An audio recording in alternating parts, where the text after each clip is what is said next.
foi a transfiguração, o mostrar Deus, Jesus, não como um ser comum. Por que isso foi importante? Porque alguns dias antes, que a Bíblia diz que 6 dias depois, né?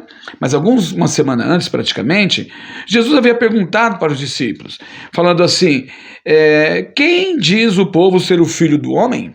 Não se esqueça, se inscreva no nosso canal, dê um like para proporcionar a gente condições de espalhar essa palavra para muitas pessoas, que quando você faz assim, o YouTube entende que esse conteúdo é relevante, tá bom? Perguntava Jesus para os discípulos, e eles responderam assim, uns diziam que era João Batista, um ser humano, outros diziam que era Elias, apenas um humano, e outros diziam que era Jeremias ou algum dos profetas. Mas vós, continuou Jesus, quem dizeis que eu sou? E Pedro respondeu pelo Espírito, tu és o Cristo, o Filho do Deus vivo. Olha só a diferença da concepção de Jesus. Alguns viam Jesus como profeta, e hoje acontece isso, né? Uns viam como um João Batista, outros viam como agitador, outros viam, hoje, alguns veem como um grande filósofo. Mas a verdade é que a revelação dada por Deus a Pedro é que Jesus era o Cristo, o Filho do Deus vivo. Muito bem, alguns momentos depois, Jesus passou então, quando ele mostra que ele era o Deus vivo, que ele tinha uma missão, começa a falar da sua morte, que era necessário que ele morresse. Né? Desde esse tempo, começou Cristo a mostrar aos seus discípulos, estou no capítulo 16, versículo 21 de Mateus, a mostrar aos seus discípulos que ele era necessário seguir para Jerusalém e sofrer muitas coisas dos anciãos, dos principais sacerdotes e dos escribas, ser morto e ressuscitado no terceiro dia. Isso, para a fragilidade humana, essa notícia do seu grande líder, meu Deus, eu estou numa batalha e ele vai morrer? Os discípulos podiam pensar, olha, ele vai morrer e diz que vai ressuscitar, mas como assim?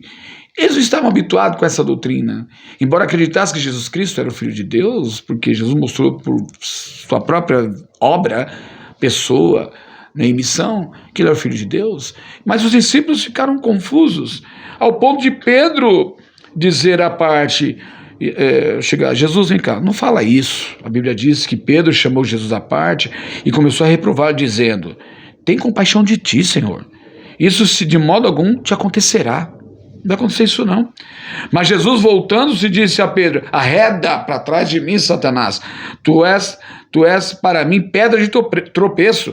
Como diz assim, você está querendo impedir a obra de Deus, querendo me persuadir a não fazer a vontade do meu Pai Celestial, porque não cogitas das coisas de Deus e sim das dos homens, porque na visão humana, um líder como Jesus, uma pessoa como Jesus devia viver para sempre, devia ser um governante terreno.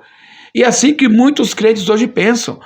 Na teologia do domínio, muitos querem tomar posse do poder político, por exemplo, para dominar, mas sem Jesus, sem a própria pessoa de Jesus, não tem sentido. Não é assim. E Pedro, então, falou, desejoso que Jesus não passasse por isso, né?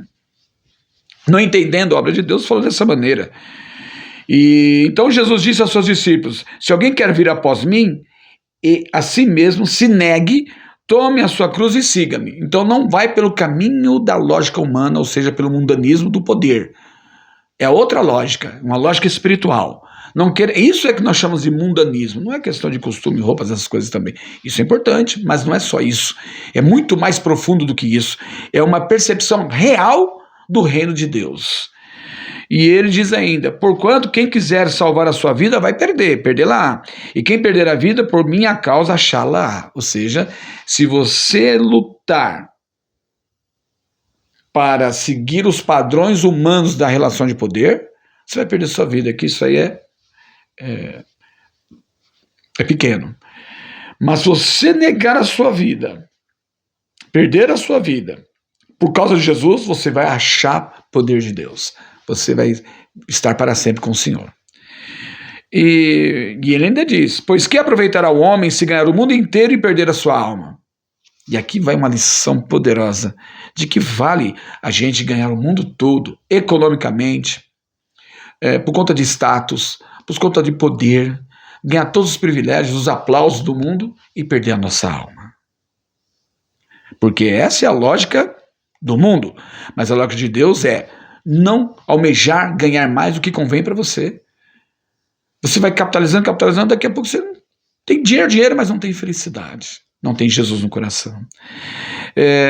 Você vai buscando status, mas não tem Jesus. Você vai buscando poder, mas não tem Jesus. Mas se você negar tudo isso, você ganha Jesus, e em Jesus seremos mais do que vencedores. E ele diz ainda, porque o Filho do Homem há de vir na glória de seu Pai, com os seus anjos, e então retribuirá a cada um conforme as suas obras. Em verdade vos digo que alguns que aqui se encontram, de maneira nenhuma passarão pela morte, até que vir o Filho do Homem no seu reino. E aí, então, 6 dias depois, Jesus reúne Pedro, Tiago e João, vai para um alto monte e revela quem ele era. Primeiramente ele perguntou, quem as pessoas dizem que é o Filho do Homem? Que era Jesus. Depois perguntou aos discípulos, concepções equivocadas e outra certeira. Tu és o Cristo, Filho de Deus, disse Pedro. E ao mesmo tempo que ele confessou, ele falou que Jesus não deveria passar pelo sofrimento e pela morte. Porque ele identificava em Jesus, mas ele entendia que isso era permanente. Não entendia a missão, o processo que Jesus ia passar.